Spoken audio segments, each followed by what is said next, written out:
आदेश। जय महाकाल। मेरे गो शक्ति परिवार के सदस्यों, आज हम बात करेंगे कि बिना किसी पाखंडी के दरबार में भटके तुम खुद अपने जीवन में ये कैसे जान सकते हो कि ब्रह्मांड की कोई जागृत दैवी शक्ति, तुम्हारी कुलदेवी या तुम्हारे इष्ट साक्षात तुम्हारे साथ चल रहे हैं और हर कदम पर तुम्हारी रक्षा कर रहे हैं। आजकल के अज्ञानी लोग सोचते हैं कि जब तक कोई चमत्कार ना हो जाए या आसमान से कोई साक्षात प्रकट ना हो जाए तब तक ईश्वर उनके साथ नहीं है।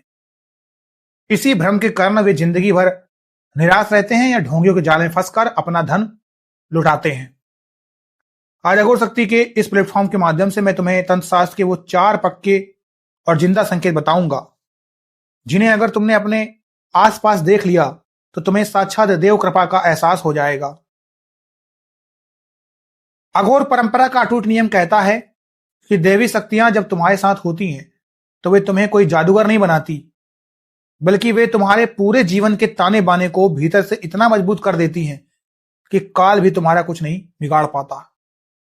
इसका सबसे पहला और पक्का संकेत यह है कि जब भी तुम किसी बहुत बड़े महासंकट में फंसने वाले होगे, कोई भयंकर दुर्घटना होने वाली होगी या कोई शत्रु तुम्हें जड़ से मिटाने की साजिश रच रहा होगा, तो ऐन वक्त पर आखिरी सेकंड में कोई अज्ञात ऊर्जा तुम्हें वहां से सुरक्षित बाहर निकाल लेगी। दूसरा संकेत, तुम्हारी ब्रह्म मुहूर्त यानी सुबह 3 से 5 बजे के बीच अचानक रोज आंख खुलने लगेगी और उठते ही तुम्हारे मन में अपने इष्ट के प्रति एक गहरा खिंचाव पैदा होगा। तीसरा संकेत, जब तुम अपने पूजा घर में बैठोगे तो तुम्हें बिना किसी बाहरी इत्र या अगरबत्ती के भी अचानक हवा में चंदन, कपूर या किसी दिव्य पवित्र फूल की जागृत सुगंध साफ महसूस होने लगेगी।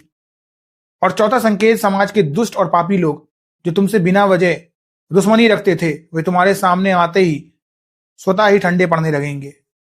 उनकी बुद्धि लॉक हो जाएगी और वे चाहकर भी तुम्हारा अहित नहीं कर पाएंगे। अब यहां से बात को बहुत ध्यान से सुनना, क्योंकि असली बात अब आगे ही समझ आएगी। बहुत से साधक यहीं पर सबसे बड़ी इंसानी भूल कर बैठते हैं। जैसे ही उन्हें इन 4 संकेतों के जरिए साक्षात देव कृपा का एहसास होने लगता है, वे लापरवाह हो जाते हैं। वे सोचते हैं कि अब तो देवी शक्ति मेरे साथ है, अब मैं चाहे नियम तोड़ूं, चाहे धर्म करूं या अपनी जुबान से किसी का अपमान करूं, मेरा कुछ बुरा नहीं होगा। तंत्र का कड़ा नियम कहता है कि दैवी शक्ति जितने वेग से तुम्हारी रक्षा करने आती है, अगर तुमने अपने कुकर्मों से अपने भीतर गंदगी जमा कर ली या अपनी तैयारी का अनुशासन छोड़ दिया, तो वो शक्ति उसी वेग से तुम्हें छोड़कर वापस चली जाती है। तुम्हारी इस भारी भूल के कारण तुम्हारे घर के सुरक्षा कवच टूट जाते हैं और बाहरी दुष्ट तांत्रिकों की बुरी नजर सीधे तुम्हारे पूरे कुल को तबाह कर देती है। इस बात को आज एक उदाहरण से समझते हैं। मान लो तुम एक बहुत ही प्रतापी और शक्तिशाली राजा हो। देश का सबसे बड़ा जाबाज और फौलादी अंगरक्षक यानी बॉडीगार्ड 24 घंटे तुम्हारी सुरक्षा में तैनात रहता है।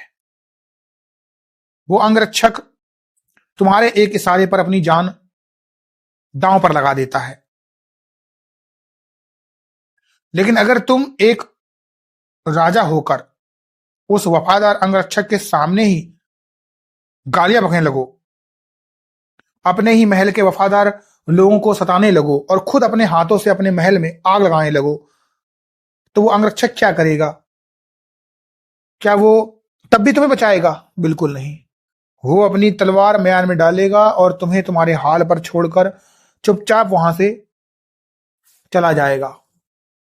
बस यही नियम तुम्हारी इन दैवीय शक्तियों का भी है। ये 4 संकेत जो तुम्हें मिल रहे हैं, ये इस फौलादी अंगरक्षक की मौजूदगी है जो ईश्वर ने तुम्हारी तैयारी को देखकर तुम्हारे पास भेजी है। अगर इस शक्ति के रहते तुमने अपने कर्म बिगाड़े, अपनी साधना का अनुशासन तोड़ा, तो यह अंगरक्षक तुम्हें अकेला छोड़कर अंतर ध्यान हो जाएगा। इसलिए अहंकार को त्याग कर अपनी भक्ति और मर्यादा को और मजबूत करो। आज जो संकेत बताया गया उसका वास्तविक उपाय और अगला चरण सिद्ध उपाय प्लेलिस्ट में है। ये प्लेलिस्ट केवल चैनल के विशेष सदस्यों के लिए खुली है, जहां संकेतों को केवल समझाया जाता बल्कि उपाय और साधना के दृष्टिकोण से गहराई में बताया जाता है। निर्णय तुम्हारा है। आदेश। जय महाकाल।